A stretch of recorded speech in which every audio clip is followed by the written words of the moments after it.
I wanted to share some things that I'm doing currently that are working for rebuilding my 13-year-old son and I's relationship. So, if you don't know, I am coming out of 2 years of strictly just working on myself. I went through a dark night of the soul and isolated, went through psychosis, like all kinds of crazy stuff happened. And as a person that had been traditionally diagnosed with BPD, in this healing process, I knew that I could throw myself into one of my children or my grandchild or find another partner, go straight into a relationship. But then that would just be taking it off of my healing and fixing what's really causing this toxic lifestyle that I've landed in. Okay. My first son, he's 24, he's married the first love of his life, everything, and is a phenomenal kid. In fact, and when I fell deep into addiction and I had lost custody of my youngest son, my oldest son was 18 at the time, and he actually had custody of him through the courts. I got custody back, and so I was in a weird place because I was letting him get away with everything because I was so embarrassed and ashamed and just worried about how much I fucked him up in the process of everything that I had done. Um, and me falling into depression, I recognized he didn't know the difference. He didn't know if I was dope sick or depressed in bed. It all looked the same, whether you're an addict or you're mentally ill or whatever. The symptoms can look quite a lot alike. And I'm telling you all these little side characteristics and diagnoses just so you can get the bigger picture. I did find out during that time I was neurodivergent, and also recognizing I was trauma bonded, had been just beaten down through a lifetime of living in, going from origin family narcissistic household to dating the same pattern. Like, my life was way more clusterfuck than I had originally thought. Like, constant clutter. I just couldn't throw anything away. I would hold on to everything and didn't know why, and it would frustrate me. So, recognizing that, okay, things got to change. Like, I've lived him to think that chaos and dysfunction and clutter is normal and we have to restructure it. So, I had to, like, okay, look, I can't think that like, okay, it happened. Now I'm showing up now. So, that is the redemption that I needed. He gets that. So going forward, it's like reprogramming new healthy patterns. And like, I would get so aggravated because I just did all this healing and I saw where the wound was. So it was easy for me to just do it. But trying to understand him and baby step him up to where he could understand, like, now we've got to like stay consistent with homework and stay consistent with our chores and things. Um, so at first I was like overwhelmed because like it wasn't done perfect or this or that, and it was just so bad because he had so many toys and clutter. It had, trickled onto him. So recognizing when he was showing up, even though it didn't look like what I thought it needed to, recognizing that he's showing up as he's capable of now, and if I can hone back on my expectations and kind of just assess them as we continue to grow together. So like just now, he didn't clean up his whole entire room like I had hoped, but he's been doing a little bit each day and I haven't had to tell him once. So like I bought him some Pokemon cards and just some things because he met me halfway, so it was important for me to do that for him. And buying him those Pokemon was a big thing because how I grew up, like my parents, if they didn't want to be there, like emotionally or mentally or structurally, it was just give you money, get me out of my face, give you money, shut you up, let you have money so you can go whatever. So I didn't want to do that. And my oldest son says that that was one thing he appreciated, was having to work for, things that he purchased. So I bought him a $4.50 pack of Pokemon cards. Not even a whole set and elaborate. And I'm going to go in there and I'm going to help him and I'm going to show him some things that I noticed that um, would help him, because I know these things, even though I didn't do them, but I didn't teach him these. So he doesn't know he's not doing things appropriately because of what he's had modeled to him these 13 years so far. So I would have never been able to notice that if I would not have regulated my nervous system and I would not be present in most of the moments in my life. I was so always focused on a goal or an outcome. I was never enjoying the present, the mundane, like just those little in betweens. So, out of all of this, the biggest realization was recognizing that I grew up in severe dysfunction and chaos. I was on a roller coaster of poverty, like having no electricity and running water and counting change out the couch, with my parents.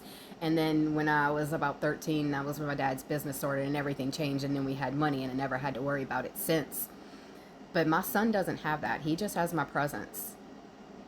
If he gets fucked up from the horrible parenting and modeling behavior that I did for him, I don't have the money to go and build his house, buy his cars, and pay his lifestyle like mine did. I don't have that.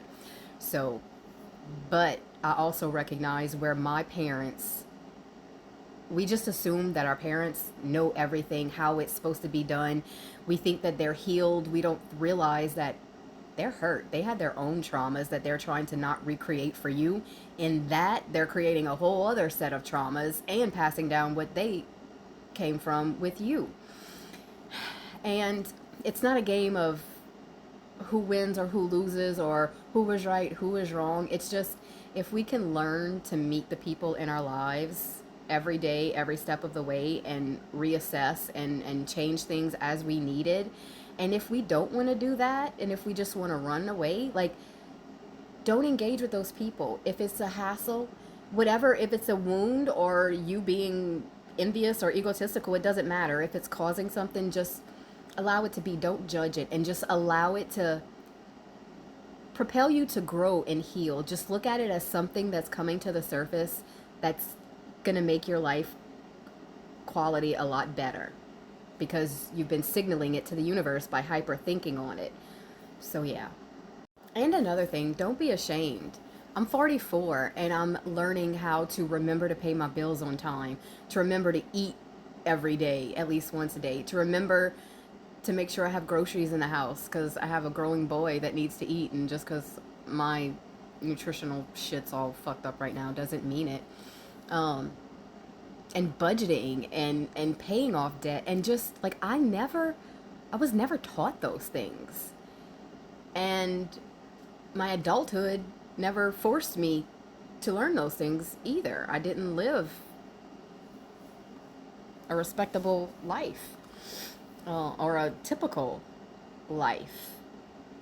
And I recognize it that there's no use in keeping on trying to change it. If I can just understand what's happening in my body, chemically, biologically, and mentally, and emotionally, if I can understand it and get my language and correlate it to science to where it makes sense and it integrates and it resonates in my body and it is my truth, then that's how you need to do it, whatever it looks like for you.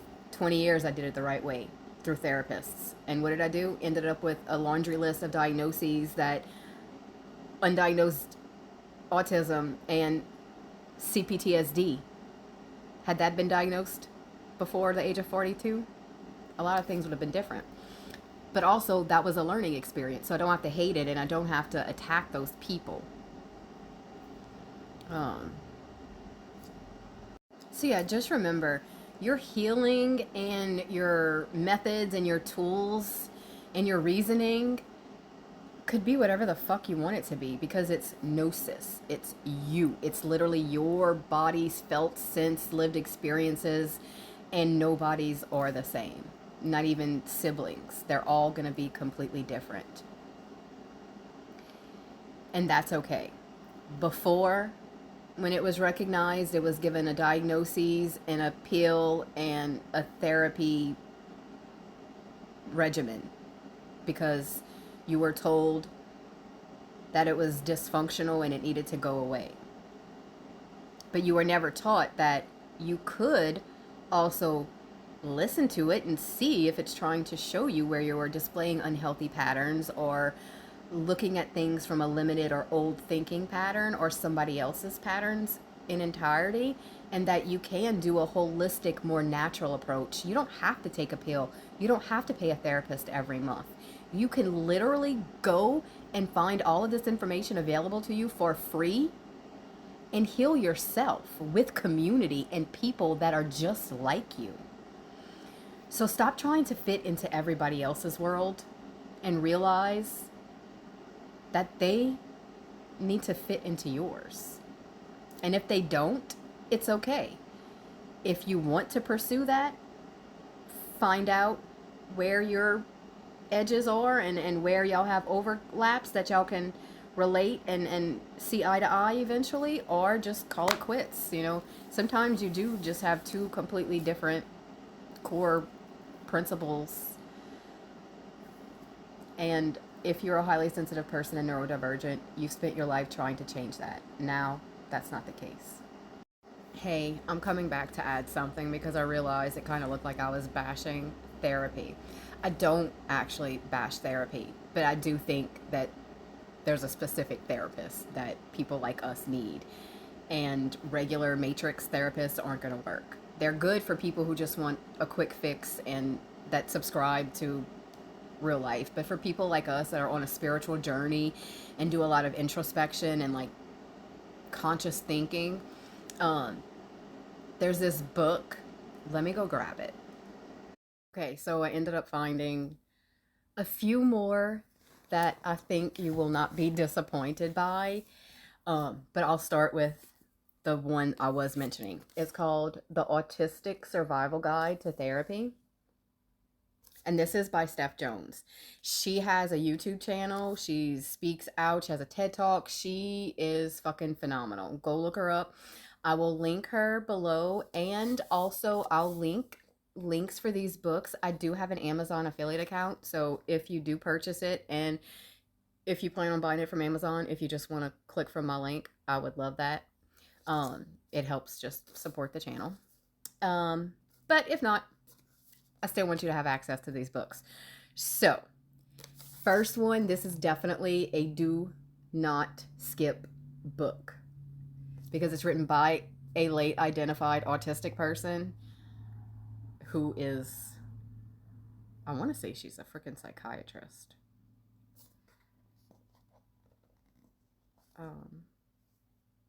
Yeah, her professional, yeah.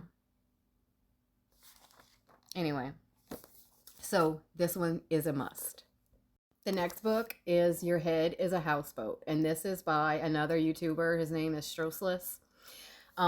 He comes from addiction, mental health, had a whole, kind of sobering change in life. And this one, it like he teaches you. I like it too because I'm a journaler. I've journaled since high school, so it's I like to visually work my shit out. So find him on YouTube. I'll link his YouTube channel, and again, I will link this book if you'd like. This is such a good book that you will keep. I mean, you could tell like this comes around with me a lot. I love it. It's great for people with a chaos internal monologue that just never shuts up. So good, and his content is great too.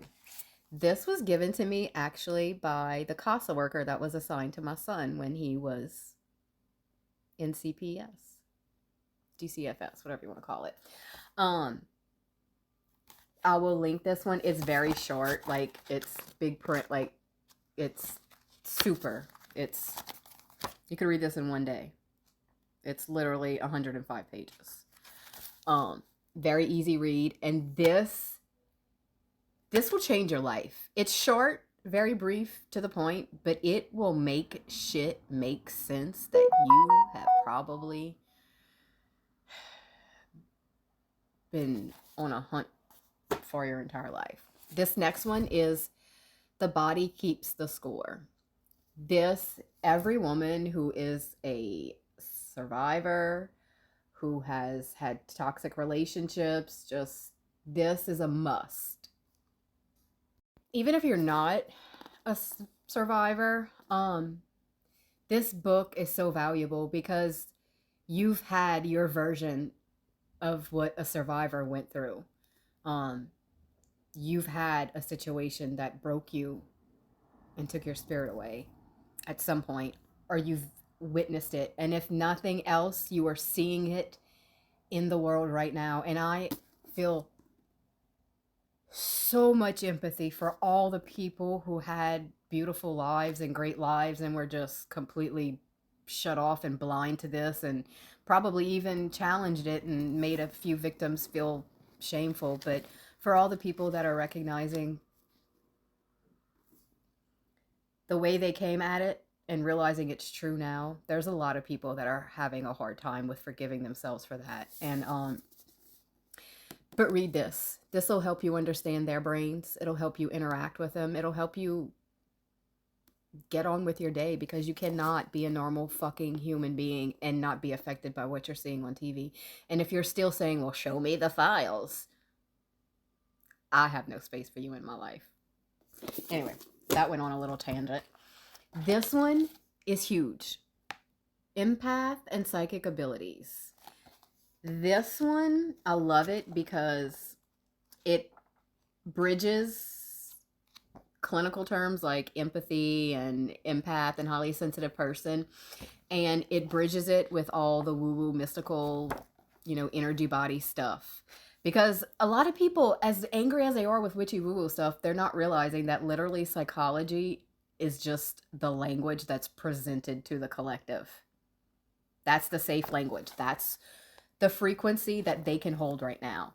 So rather than thinking ADHD and autism and BPD and all these symptoms or characteristics are more than that. So I guess an easy way to explain it is that this book was probably one of the bigger competitors that helped me. So once I realized it wasn't psychosis, that, okay, I'm a little different than other people and I do sense energy. But then it's like, okay, do I want to continue, or do I want to just recognize that all this, okay, if I just don't challenge it and I just allow the Lexapro, the Xanax to make me forget it and take that each day, I could have a very happy and very pretty muggle life. But that wasn't true to me. Love you too. That's okay. So this helped me ground myself. It made me realize it's not psychosis. Okay, yes, it's a little more woo-woo, but it makes sense because I understand psychology, maybe because of the content that I watch, the books that I read, my college education, maybe it's all of that. 111. But this really helped me allow all of the things I was learning and realizing as the veil was lifting, it helped it make sense. And it helped me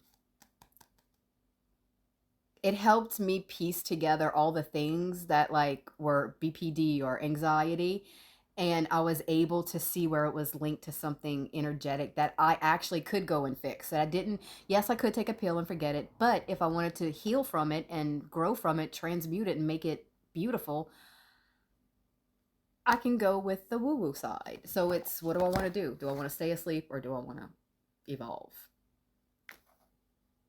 This next book is Mel Robbins, The 5-Second Rule. Sorry, I take my sleeves off of my books because I love, well, this isn't linen, but yeah, I love book spines. Oh, they like turn me on. I'm weird. And I love it. See, catching yourself. That old part of me minimizing an imposter syndrome and being afraid to be seen just tried to minimize that. Did you see it? But no, I caught it in action, and that was the beauty. Like, I didn't get reprimanded because I messed up. No, I caught it in real time in action, and I made corrections and changes.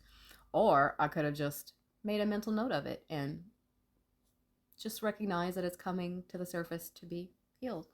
Anyway, this helps you have boundaries. Oh shit, there's another book I should have brought. Boundaries. I'll link that one below.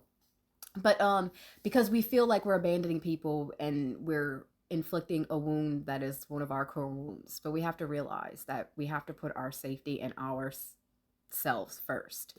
So if somebody's not showing up the way you'd like and you've tried to express it and it's still read this book, The 5 Second Rule.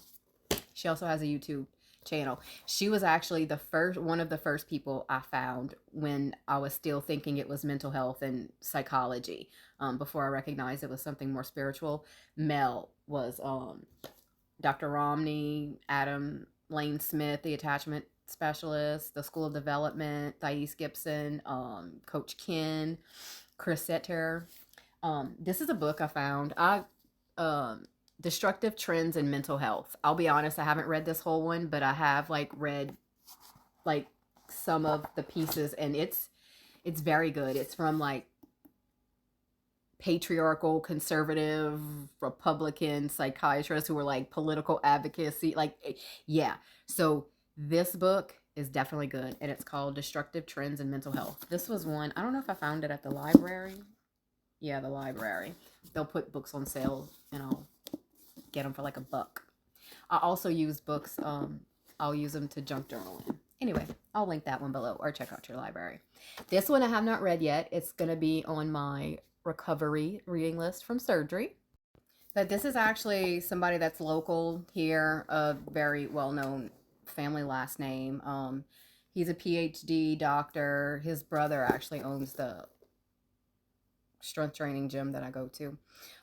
Which reminds me, I need to check in because with my calorie deficit, it really took its toll on my body, and and then I got sinus and allergies kicked up, and for 3 weeks, it knocked me on my ass. I've been really sick, and I at first, my days weren't there was no linear time, and I realized a week, I'm oh fuck, and then but anyway, opening this book, I opened it up to a page I was talking about CPTSD and the core, the CPTS triangle: toxic shame, self-abandonment, and a vicious inner critic, social anxiety, and emotional flashbacks. So I'm sure he'll understand why I pulled back, because I was overwhelmed. And one last one, it's not anything to do with this, but I do suggest it. It's the Planetary Guide. Lulin is the brand, and they put one out every year. It's very good. I like it because you can use it to chart how you're feeling, what if you're depressed or anxious or sad or happy, or or if certain things are coming to the forefront, or if you had any body pain, how your eating was, whatever you're kind of working with right now, use this, because you can see what's going on astrologically, and later on go back and see if you're seeing a trend when certain planets or energies are strong. So you can start doing that, or a 5-year on one page journal. That way you can do the same thing, and you'll have each date on a page for 5 years, and you could track patterns. Okay, I just went ahead and went get it out the studio. So, Boundaries. This is a really good book. Dr. Henry Cloud and John Townsend. I haven't read it in a while, but this is a good book. When you're an empath, boundaries are hard, because we really didn't understand, at least for me, in my experience, was I knew I was an empath, but I thought it was just, oh, I'm just a sensitive person. But no, an empath, you really do pick up the other people's energies. So you might not understand why you were just so angry when meeting with this one friend, or you might wonder why you feel so good, and it was just you feel like you just evolved, and felt so good, the conversation. That's you literally reading micro expressions, pattern recognition, the physical feeling, and just recognizing their mannerisms and their cadence and their tone. You recognize everything. And because you didn't realize how deep it went, you just put a generic term on it. So now if you go back and look into empathy and really what it is, boundaries is going to be important, because a lot of the times you're making decisions and actions based off of energy and emotions that aren't even yours, and you're not even aware of it. I wanted to give you another like scenario of how empathy transfer can work too. Have you ever been like around a group of friends and like you found yourself like gossiping and like talking shit about the same stuff like they were talking to that you normally wouldn't have? Or like when you left, like you were like, man, I feel like an asshole for like talking all that shit. Cause like, yeah, I can see how they resonate with that, but it really doesn't resonate true with me. And then like you kind of like beat yourself up for it. And then like if you're around a different group, like you have, because you don't have linear thinking in a box and it's black or white, you see the in-betweens and you could see how everything can be true or some true, not true, and it could be true for some person and not the other. So you kind of might get yourself in trouble a little bit, and you wonder why, because you know that that's why, because you are absorbing all of their stories and their limited beliefs and their, you know, things. And if you have borderline personality disorder, this is a book. I go to Second and Charles and like the library because they always have a rack, and I'll just dig for like things and like get cheap. Like this was $3.75, and it's a BPD workbook, and it is or book. I read this in like an hour. It's really good. BPD. I like always rejected that. Just be ADHD, RSD, rejection sensitivity dysphoria is a big thing for it. So I think it was, and PDA, like rejecting labels and like not wanting to be in a box or be closed in. It's so fascinating. Like I am enjoying the fuck out of going over my laundry list of diagnoses that I've racked up over the years. And now that like I have no ego or trigger or rejection, contraction, expand, towards it, it's actually like expansive now. Like I'm able to, because before I was like, let me just, well, it's helping me get all my controlled meds that I needed, and having a history of addiction. I have to recognize I specifically sought out psychiatrists that I knew were in pill mills, like, my primary care health doctor, where I got years and years of pain medicine that caused my addiction. I sought them out because they were a pill mill. Nobody went to them to like actually stay alive. Like that's not a doctor you go to if you're actually concerned for your health. Um but so now that like I don't have those triggers and that wound towards it, I'm able to like, okay, so let's look at, so I took my ADHD, my anxiety, depression, BPD, RSD, PDA, OCD, ADHD, autism, all the things that I've had over the years. And like I'd research them. Like, so BPD came up a few months ago, so I was really heavy on that. And like, it was so fucking cool to like really understand, wow, like I knew in my body all this was happening. Like I can remember being pregnant with my last son. I knew I had a kidney stone, and they were saying no, it's just the round ligament pain or whatever. And I'm like, no, I'm telling you, it's my kidney. Like it's either my kidney or my bladder. Like I knew it was the urethra area, kidney area. Not, I knew it was there, but well, they couldn't do an x-ray on me, and there was no blood in my urine, and the ultrasound didn't show anything. So it's like, we're not giving you pain meds, you're pregnant. I'm like, I don't want pain. Like I'm telling you, it's not round ligament pain. It is a fucking kidney. It's something with my kidneys. I knew it. And well, they sent me home with a prescription to go do physical therapy. Uh and or a referral, whatever you want to call it. Well, that night my dad ended up having to come get me from my house. Like I was on all fours in the shower with just the hot water running, letting it hit my back, because like nothing would help if I stood up, sit down. And then the second I got to the hospital, I went to the maternity ER, and sure enough, when I had to pee, the stone must have lodged, and it was Kool-Aid red. I don't remember if it was a 10 millimeter or a 1 millimeter, whatever is like really really big, enough to block your complete like, so it was completely blocking it. I had hydronephrosis. My kidney was 3 times the size it should have been. Had I not gone in, I would have died. So yeah, so I was able to like get over myself enough to just research it, because of course they don't know. None of these people are empaths or highly sensitive people or neurodivergent. They don't understand all this, so no wonder they can't, like they're hearing your words and they're going based off of the material that they learned in school to memorize and know, and they have all these flow charts, but they're not really feeling it and understanding you, because they can't, they don't feel what you feel. They don't pick up on energies, you know? They don't have a different operating system in their brain. They don't experience the world severely different than the rest of the population. So, and then when you come in with all these mental health things and like you're trying to get to the root of it and you look like you're neurotic and like compulsive and then add amphetamines and addiction on top of that, you know, I mean, it's just a disaster. But my thing about it is that's how I know that this isn't integrated into them, because if they would know, they would have made those connections. If they know with CPTSD the symptoms and the behaviors that causes it, then they would have been able to recognize all that in me. That just goes to show me they already made up their mind about me and had an idea and were just going through the things. And I get it.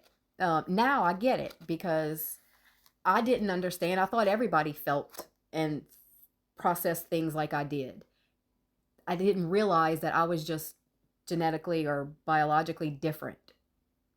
So I hope that helps you make sense, because it's not like it's an excuse or it's like, oh, I told you so. No, it's like a confirmation for yourself, because it doesn't matter if anybody else thinks that you're crazy or not, because at this point, you just needed to convince yourself because you were feeling something so strongly, but the world was saying a different thing. And that's my purpose in making all these videos and like continuing to work and torturing myself, as somebody would call it, by forcing myself to face these things, because I didn't for 40 years and look where it landed me. And that's where giving it time to integrate and to ring true and to be the new, you know, truth for yourself, to make those new neural pathways, you know, because then you understand that, oh, I am the one on an evolutionary journey. I'm the one trying to raise my consciousness. I'm the one trying to understand people and humans, and see that hurt people, and but also we have to protect ourselves, and they're not on that same journey. They're still subscribing to a life that, I'll be honest with you, it's so much easier to continue than to see things. But that just further confirms, like, yeah, so I am different because I am choosing to go the harder route because it's more fulfilling to me. It's the chaos. You know, I don't have to go and date dangerous men and do ridiculous, crazy, dangerous things to bring myself some excitement and dopamine. No, I can like get it from making realizations like this in my life. And I don't care what that looks like to anybody, because it's keeping me resourced in the way my energetic body does, the same way everybody has a different individual one to them. So we don't all fit the mold. None of us all fit the same mold.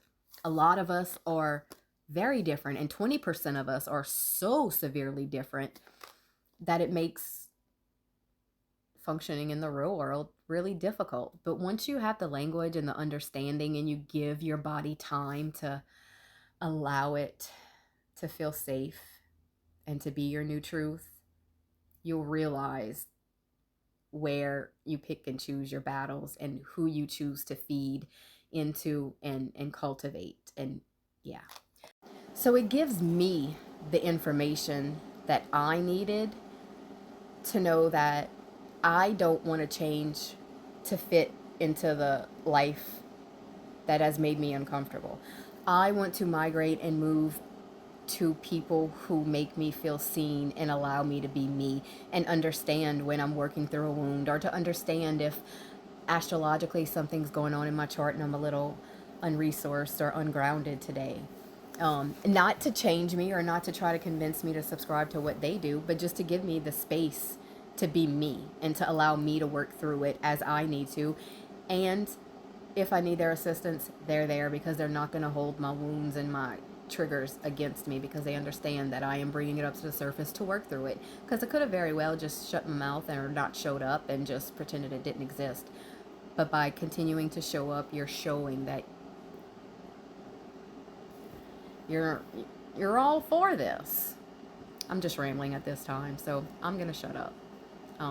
This will probably be the last non-surgery related video, because 2 more days, well, today's Saturday and it's on Monday, on the spring equinox, I have a whole intention and ritual set up that I'm going to journey while I'm under. But yeah, so thank you. Please like and subscribe to the channel. If you found any information in this fun or useful or curious, I would love to have you here. I am working my way up to get to 500 subscribers so that way I can get monetized and start doing subscriptions so we can do like, lives, and yeah, we could have more interaction and get to know each other more. Okay, bye-bye. So, all right, this is a long ass video. I was not intending it to be this long. So, I hope you enjoyed it.